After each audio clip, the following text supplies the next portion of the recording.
Hello everybody, welcome back to a brand new video today. As you can tell by the title, yes, The Amazing Spider-Man 3 is in development, but not by Sony. So I had the great chance and opportunity to speak to the director and the writer himself. Kelvin is the man behind the film here. So before we get into the interview, just wanted to kind of go over a couple things here. So yes, it is a fan film, non-profit film.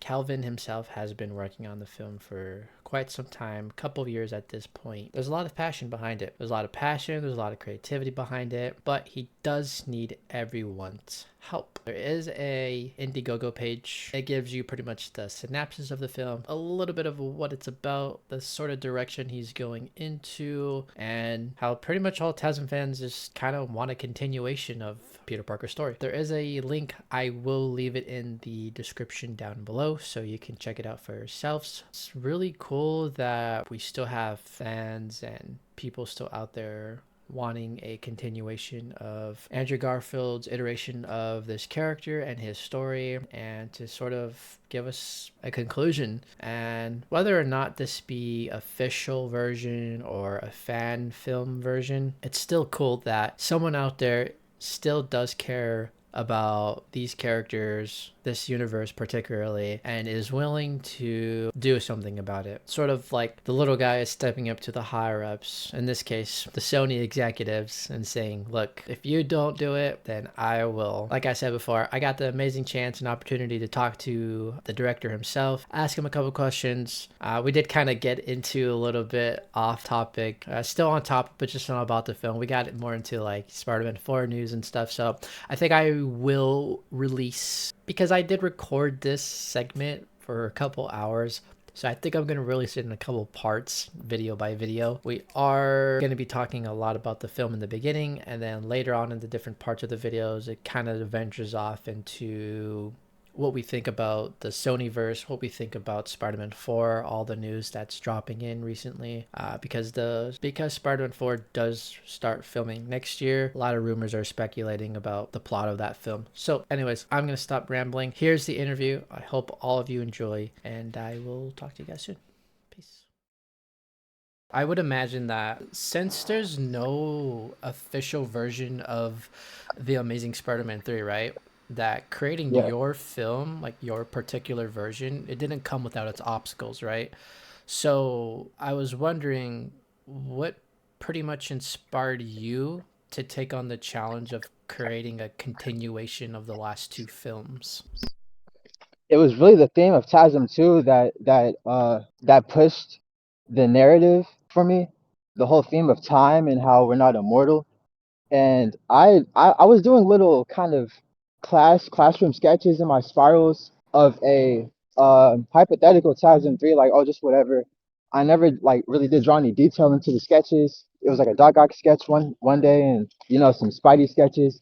And then eventually, when I started TASM memes in 2018, I did a few more sketches. I like just got an iPad or whatever, and then it just turned into a whole little project. And I was like, bro, if I start on this right now, the release date should be around the like hot point I wanted to release, because I'm so keen on this releasing before Avengers. Because if this releases after the two new Avengers movies, I believe it's irrelevant. Because like then it's like kind of pointless, bro. Because Andrew and Toby are kind of like about to wrap up with Secret Wars, and so I just felt this rush of like, I gotta try to do this. I Right. gotta try to do this.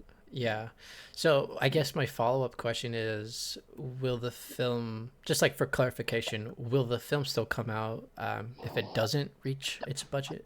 Yeah, yeah, but as for like the release date, if I don't meet the required budget, man, I can't lie, I can't even tell you then, because I mean a lot is riding on the budget. Like the whole movie is riding on that budget. People think I'm like exaggerating with the 6.3 million. I really need that, because if it wasn't that, then the movie would have been shortchanged. Like I would have shortchanged the fans of a lot of things that TASM fans and just Spider-Man fans in general were wanting to see from an official TASM 3 had Sony released it. So as you know, I'm doing the Sinister Six. I'm not shying away from anything Mark Webb and Co. established. I'm doing the Sinister Six. I'm doing Alistair Smythe setup, something that I never seen any TASM 3 fan pitch. The Spider Slayers. I don't know if people are too familiar with that corner of the Spider-Man mythos, but Spider Slayers are pretty cool, and I thought TASM 3 would be a pretty good introduction for them. I also have the symbiote in the movie, Harry Osborn, the Rhino fight. So every day I thought of something that I felt that the fans like needed. Like I didn't want to short change at all, but I didn't want to like overstuff the movie though. But it is pretty packed. I know you had mentioned Mark Webb earlier, and during the making of your iteration, I was gonna ask you, do you think Mark Webb, like if you were to show him like everything you have, right? And I know you had mentioned earlier too, like you're implementing certain themes and concepts into your version, whereas other versions you haven't seen before. Do you think Mark Webb would approve of your continuation of his universe? I'm not gonna lie. I for sure think Mark Webb would back it. Yeah, yeah, I think he messed with the project. Yeah, because I pretty much just try to honor everything that he established in two. And I know fans are very anal about how packed TASM 2 is and oh it's too much. But then in that same breath they'll turn around and praise, films like Spider-Verse, which are literally packed with spider teams and shit. So I for sure think like not only Mark Webb, but the fans would rock with it. Now with the fans, I feel the fans are actually gonna hate on this project a little more than love it come release. But I have no doubt that it's gonna grow on the majority of the fan base because it is kind of a little jarring how many pieces I put in the movie, but it all makes sense. None of it is for the sake of just being in it. Like everything has a story purpose. Yeah, I think Mark Webb would mess with it, especially the Spider Slayer angle, because like I've seen no one try their hand at the Spider Slayer story setup, even though Smythe was a side character in two. Were the Spider Slayers, if I remember correctly, were they a part of the Amazing Spider-Man 1 game? Like those big Yeah, they robots? were. Yeah, they were like the main boss fight of the first game, and this one they're more of a think peacekeeping program similar to Ultron. And Uh, Gustav Fiers, the dude who's kind of got his hand in all of the pots to put the Sinister Six in motion to fight Spider-Man. He has to do it in a sort of by the book way, in which it doesn't rattle up, like government officials. So he does it through he co-signs the Spider Slayer project to sort of act as a front to catch Spider-Man. So the Slayers in the story are created by Alistair Smythe and co-chairman Quentin Beck, and the purpose of them is to hunt down and possibly eliminate any cross-species human in New York City, considering the sort of plague that they have run amok with the lizard event, the Electro event, and then with the newly mutated ex CEO of Oscorp, Harry Osborn. So the Slayers are sort of a precautionary peacekeeping program, but it's really just a front to hunt down Spider-Man because they know Peter's Spider-Man. oh, okay. I like how it's still sort of tying into like the last two films, like because of all the chaos and city outbreaks that have happened in the last two films with Lizard and Electro. It looks like Oscorp is sort of taking a deeper look into that and making sure that doesn't happen again. And so they created those spider slayers, it looks like, to sort of, like you said, maintain the peace or whatnot. Yeah, yeah, but I mean, while effective, at the same time, they don't really come from a place of sincerity when you think about it for a minute. Like, because the new CEO of Oscorp in this, I'm not sure if it was like obvious, but like Donald Menken, you remember Donald Menken from two, right? Who got Harry Osborn booted from the company? Oh, yeah, The that's bald him. guy. Yeah. He's the new CEO of Oscorp. Like, he was so hell bent on getting Harry out of there so he could seize that power Wow. and take control and kind of meddle his fingers in it because he was basically Norman Osborn's lapdog for a majority of his career. So the Slayers don't go without his say so, but he only launches it as a sort of okay, like the media's kind of on our ass. We need to fix this. He's not really doing it out of a case of heroism. It's more of a ass cover up kind of thing because if you remember in two, he played a large role in the creation of Electro and even, you know, oversaw the experiments in Ravencroft, and he was a large play in covering up Max Dillon's death. So he's only doing this as a sort of thing to keep the media off his back. And then Fierce, of course, has his ulterior motives with the Six, and it's gonna be cool, bro. with obviously, all Spider-Man films, most of them taking place in New York. I wanted to sort of get your insight on how you brought New York City to life in your film.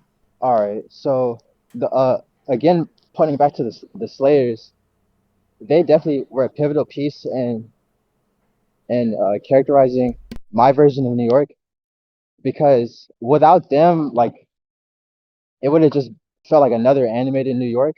But the Spider Slayers are basically like my accessory to establish to the people like this is my version of New York. My like because they kind of once they get pushed to the public, they're kind of scattered all across the city and they're helping stop crimes and stuff. And they almost make Spider-Man obsolete. And there's a point in the film, it's not really a spoiler, but it's like a little point in the film where Peter Parker's like, damn, well, they got the Slayers out. I guess Spider-Man isn't really needed. So the Slayers are sort of the accessory to establishing my personality on just my version of New York. But it's nothing really on the scale of Spider-Verse, I'll admit. Like Spider-Verse, the way they, colored and scaled New York was just on a whole nother level. And I'm not gonna lie, I can't replicate that, bro. Yeah, I it can't. was But definitely unique. yeah, And then with I know Insomniac has also said before, like New York City is a character in itself, and which I've always loved ever since I heard that phrase, just because it is Spider-Man's home, obviously, and home of a lot of other Marvel characters in general, not just Spider-Man. But I feel like Spider-Man does take the crown jewel of like, nah, like this is my home, like he's the overseer, he's the overprotector of it. Um, and especially with, given how he sort of gave up on the city after TASM 2, finds himself again in the city, like where people are like cheering him on or like are glad to see him back. I mean, I know we did get a little bit of a tease of that in the at the end of TASM 2 when the Rhino fight. Yeah, no, yeah, that that's Rhino fight. yeah. You want to go into that a little That bit? that's definitely. I spent the most time on the Rhino sequence alone, in contrast to every other scene of the movie. Because, bro, just off of Rhino's design, I had to lock in and really memorize that, bro. Like, imagine sitting there and drawing that design of the Rhino like thousands of times, dude. I low key went insane. But the Rhino sequence is definitely quintessential to the story because mainly that kid, the kid that was in the Spider-Man suit at the fight, cheering on Spidey.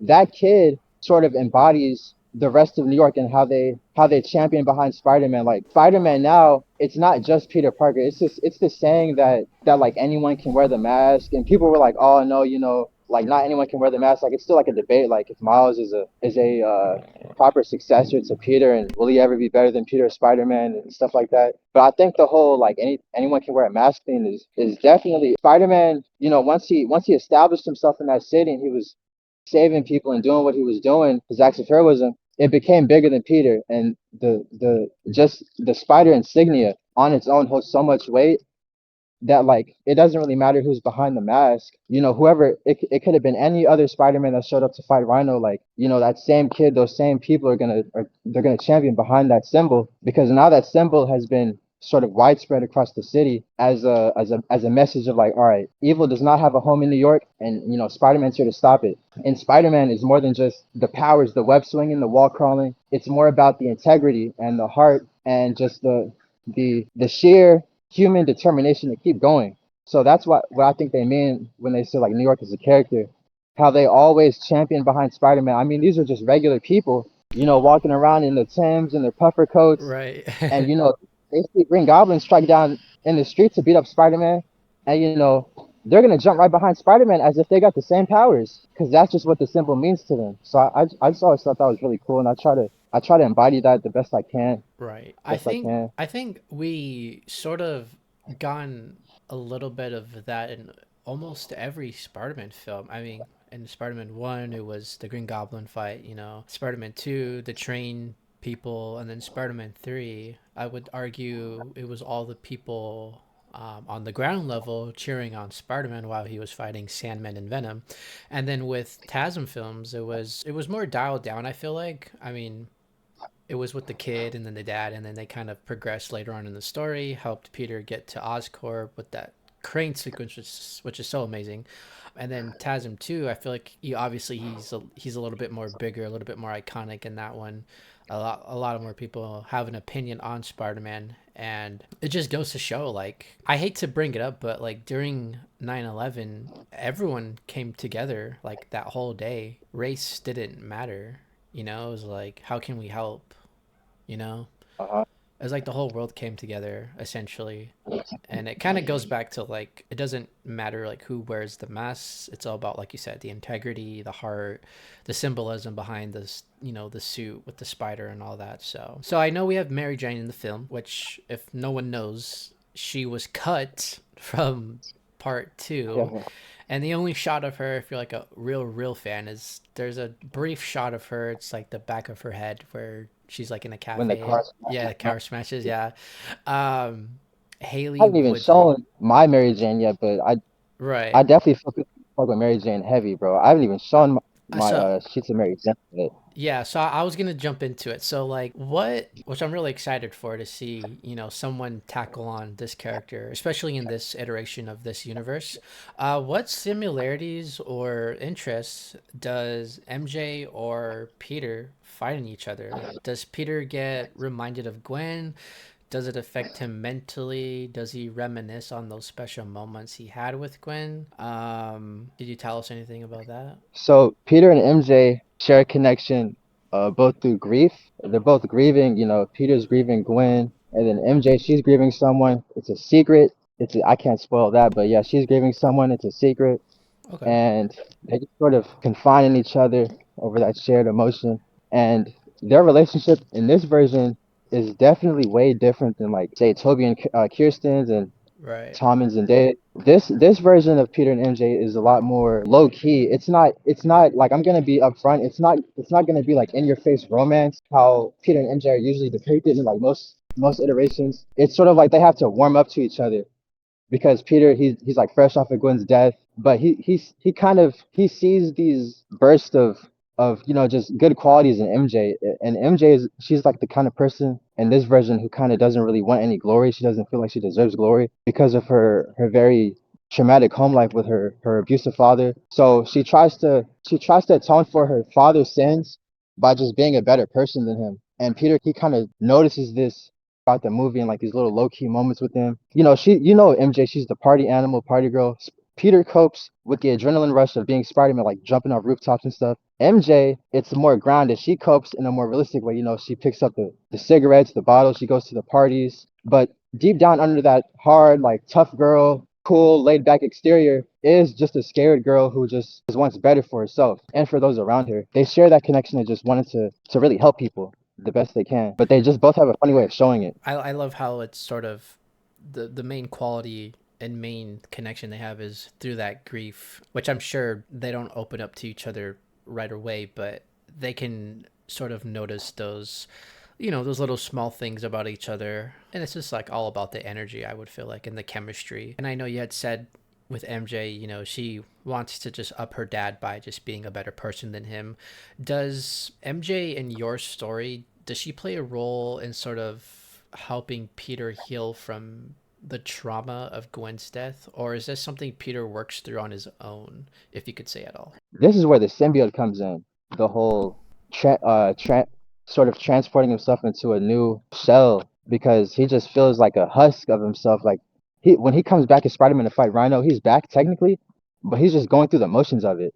So this is when the symbiote comes into play, envelopes him, and sort of changes his psychology of, like, okay, I'm not the same Spider-Man that was in the red and blue. Like, this is all new black suit Spider-Man. So that's when the symbiote and helps him sort of shake that really dark time of Right. him holding Gwen stuff in the clock tower. So it's really less of MJ and more of the symbiote with him coming to terms with that.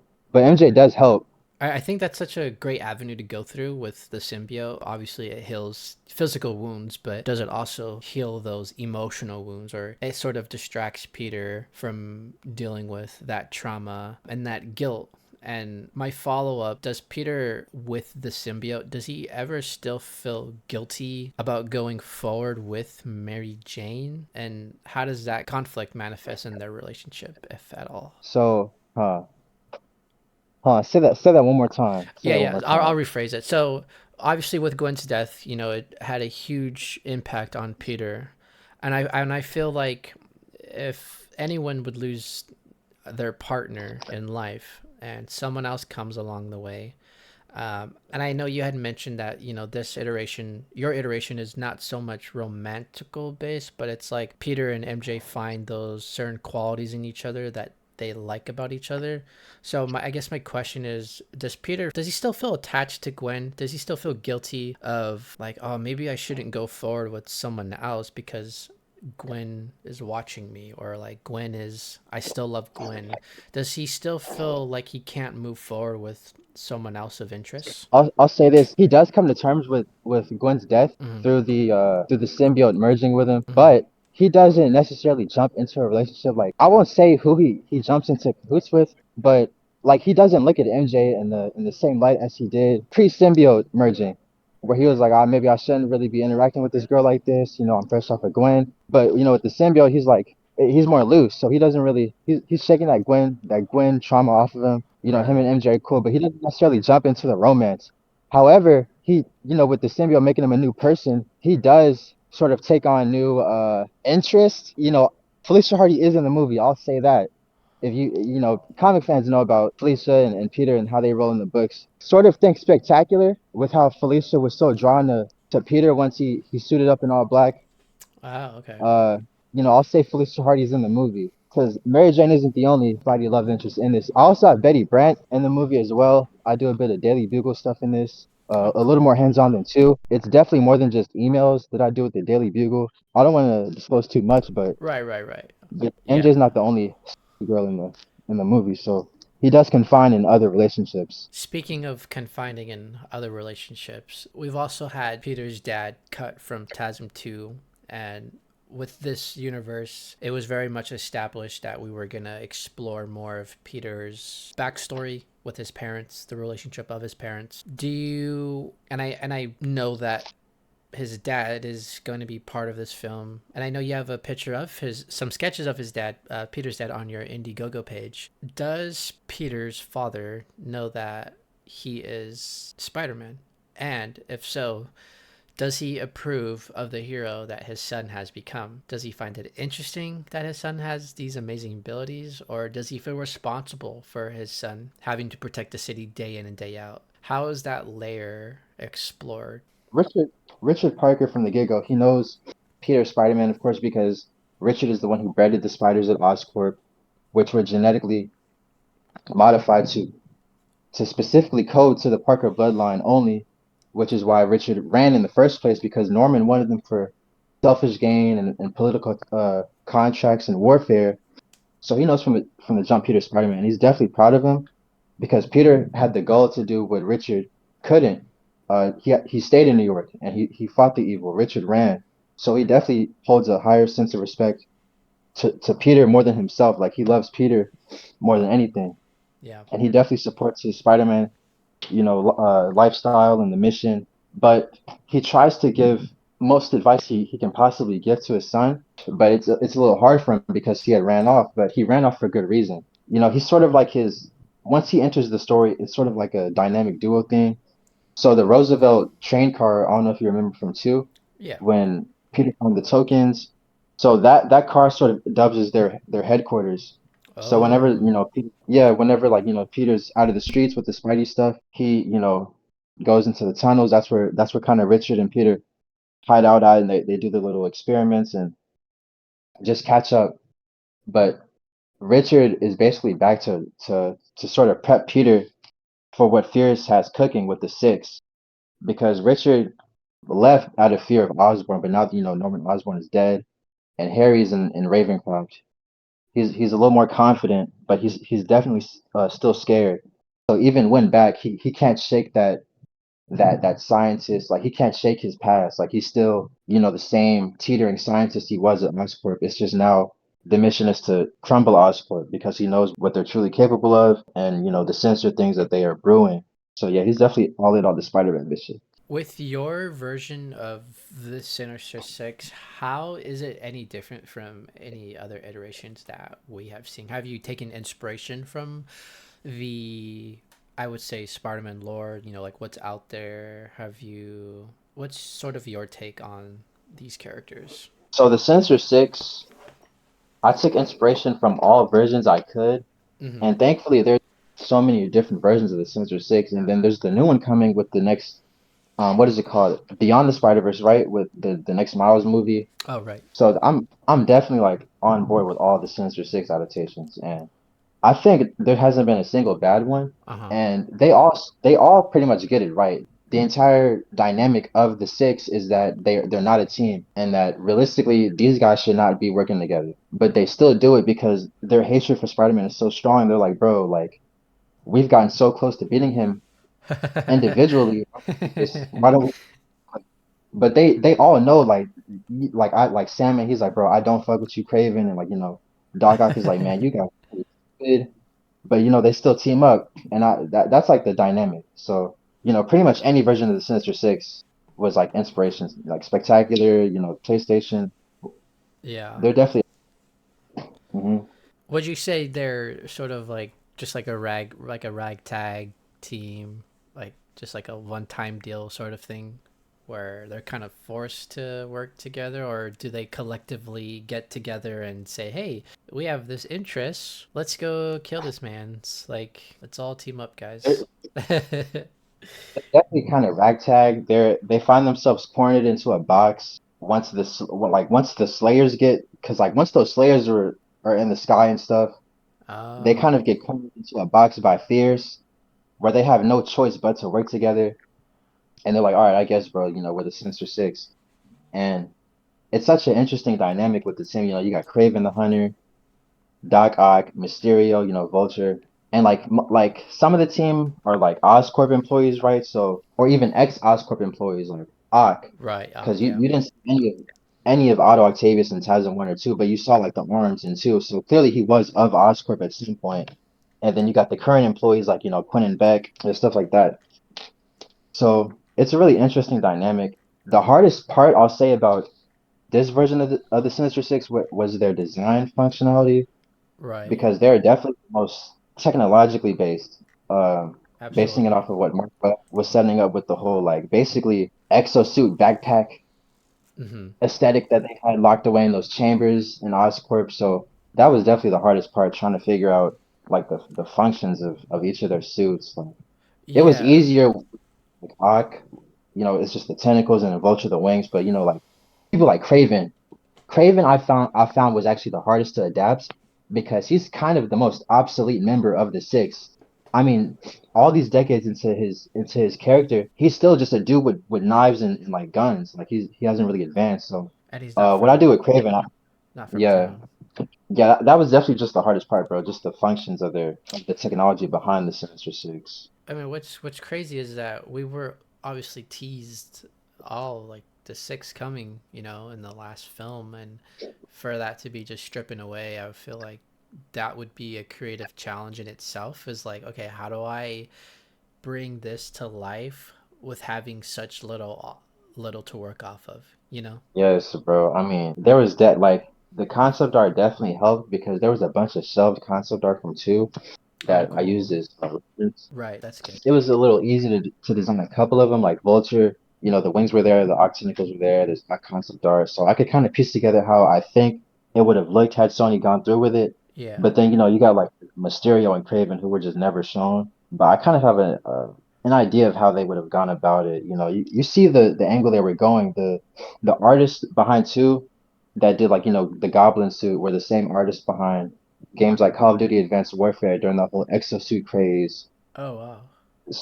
I just try to follow that design language with the rest of the six, and it came easier to me with more practice. But I'm still practicing. I'm still going because there's like a couple little things I need to work on still. But With yeah, the technology. I Right, yeah, think the technology is like very advanced in this universe. There's a deleted scene in TASM 2. It's with Harry, Peter, they're in Oscorp. They walk in a room. No, Peter walks into the room and Harry's already in it. He's with Felicia and he's playing with the ball, and he throws the ball, but Peter catches it and it almost hits Felicia. And then there's another character that walks into the room It's like a soldier, but he's wearing an exosuit. So I would imagine that was also sort of something you remembered when creating the designs, because it feels like exosuits was very much established, like, for people with disabilities or people with who just came out of like war. Yeah, Seems like I've seen. Sinister Six would Yeah, I've take on seen. those designs. Yeah, so I'll show you. Let me see if I can pull up. But yeah, I remember that scene with the whole exosuit angle. It was really just a matter of which character should lean more into that angle and which character like shouldn't. So Ak, his whole thing are the tentacles. So of course, he depends on those. But a character like Craven, I definitely didn't try to lean into the exo thing with him. He does have a bit of high tech. I think he's definitely more advanced in my version than like any other version he's been in, because he's usually just like a dude like in a fur vest, got a sword, like a Yeah, couple pocket knives. But I try to give him a bit of functionality. Let's see if I can pull up the camera right here. typical old man.